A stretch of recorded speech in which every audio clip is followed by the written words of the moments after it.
Welcome to SITECH South, CISO Learning Solutions, Trimble Business Center. We'll be looking at points, break lines, and surfaces during this session. Thanks for joining us. So the first thing that we're going to do is import some points. And if you notice, we already have a few layers set up for points. And we're looking for the CSV file that came from the field. Once we find it, I recommend you always take a look at this area down here for settings. They collapsed it a version or two ago, and I recommend you always look at it. Now, this is one of the commands where you cannot create a layer on the fly. You have to have it created prior to running it to actually direct the information where you want it. But in this case, this is the layer I wanted to go. If not, you could just click on it and go pick the layer that you wanted. And again, we're looking at this information. Trimble recognizes any of these CSV files with points set up properly always as a PEN elevation file. However, it doesn't mean that it's in that order. You need to know what order it is that the field crew sent it to you. So once you click on this, this dialog comes up and it shows you the points and northern eastings and the feature code. Well, I happen to know in this case it is actually PNE elevation code and an unknown. And there's a whole bunch more of items here. If you click that off, you can see there's TopCon, Leica, and various other formats for import. But in this case, this is what I normally use. And if this is the first time you're using this, or if you haven't done this before, I recommend that you click on the next button twice and come to this dialog that's the general, select general properties, and you click that item on right there to set these as grid points, not connected to anything else. And once you do it, it's the first time when you hit import, you're going to get a little comment come up and say, is that the actual, you've changed something in the dialog, do you want to save it? Okay, so here's the point sent by the field crew.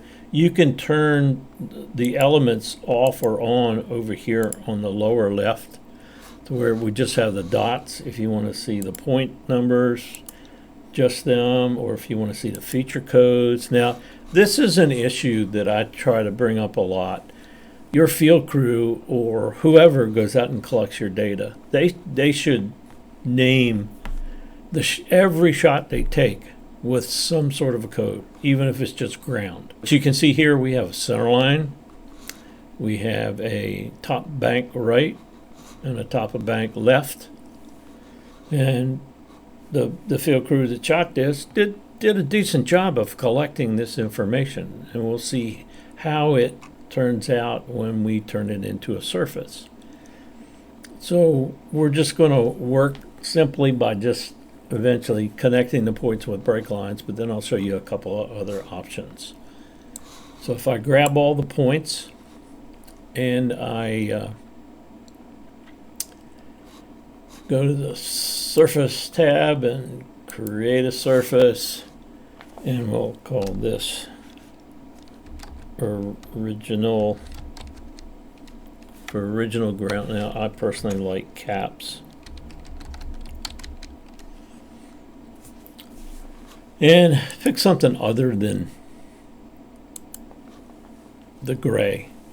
When you get all that, you'll say OK, and it linked the surface. That looks kind of weird.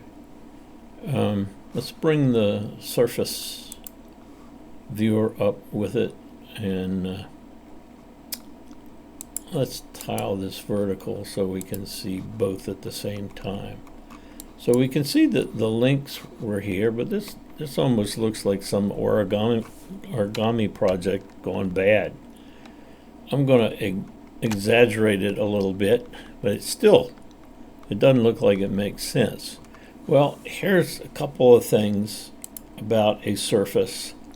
Now again, I like to have my view filter selection and project explorer all here by tabs that I can jump back and forth between. And I have my properties up permanently. Doesn't mean you have to. It's just Ron's way of approaching this. And there's two options right up front that I'm going to change. One is I don't really like the transparency. I prefer to set that to 0. And right here, it is set to 50 feet for the maximum edge length. And what's happening is some of these distances are longer than 50 feet. So let's see what happens if we change it to 100 feet. Now it's starting to look like possible stream bed. If I just to show you the differences, if I take 30 in, it looks even weirder. That is a bizarre dimension. You can see it's going way past that, but it has to link these things. So let's go back. 90 would probably do it as well.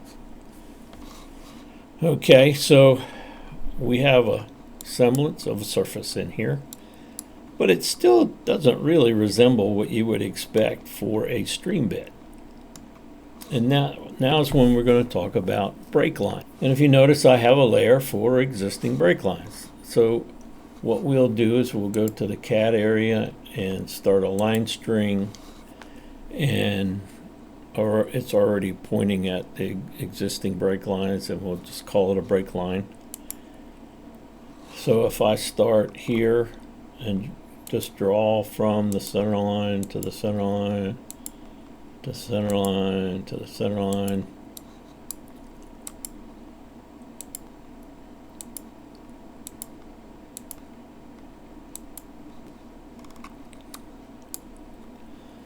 and while I'm doing it, if I come back over here to the surfaces and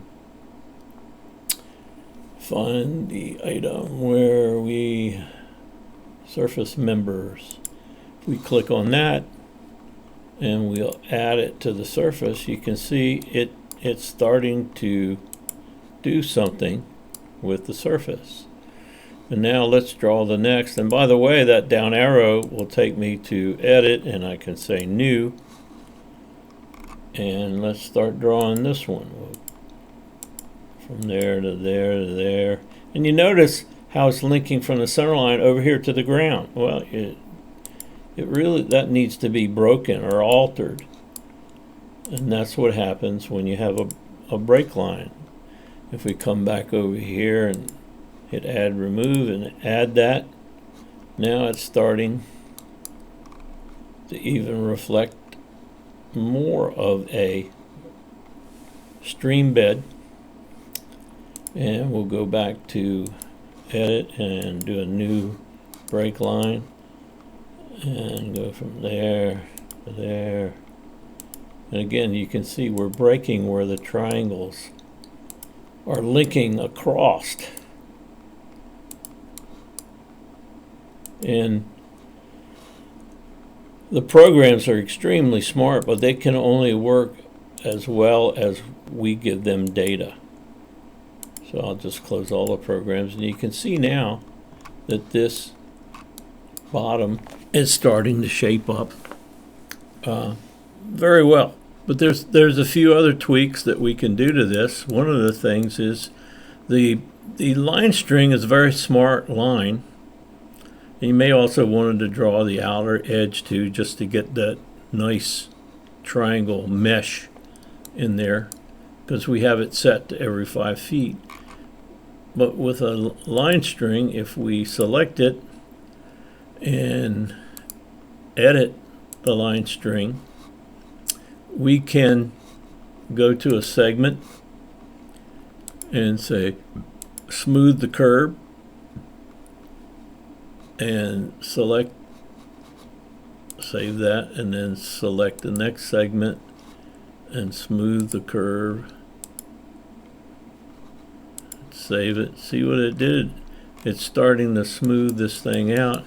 If we come up here, we just got one segment taking care of this.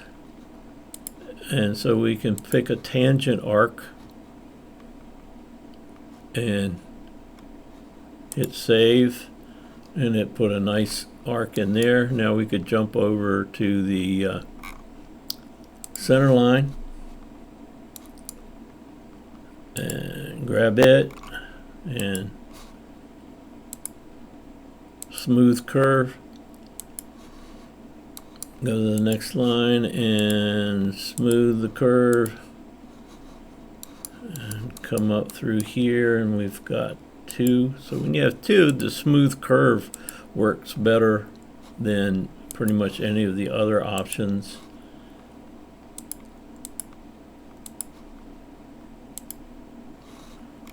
And lastly, we'll catch the other top of bank.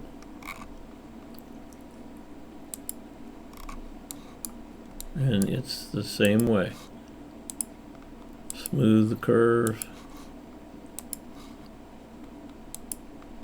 Smooth the curve.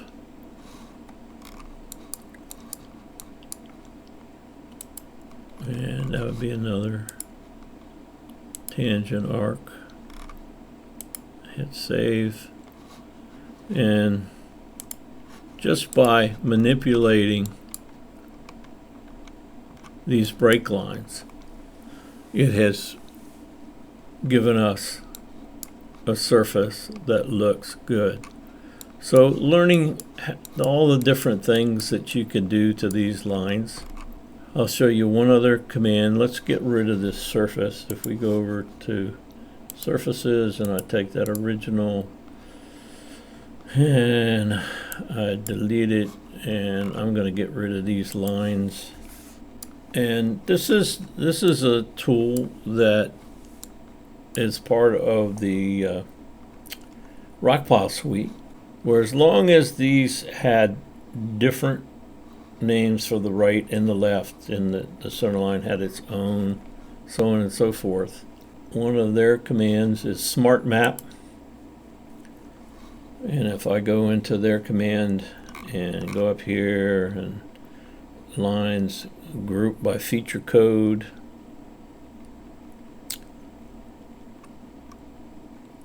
and lines by point ID, come down through here,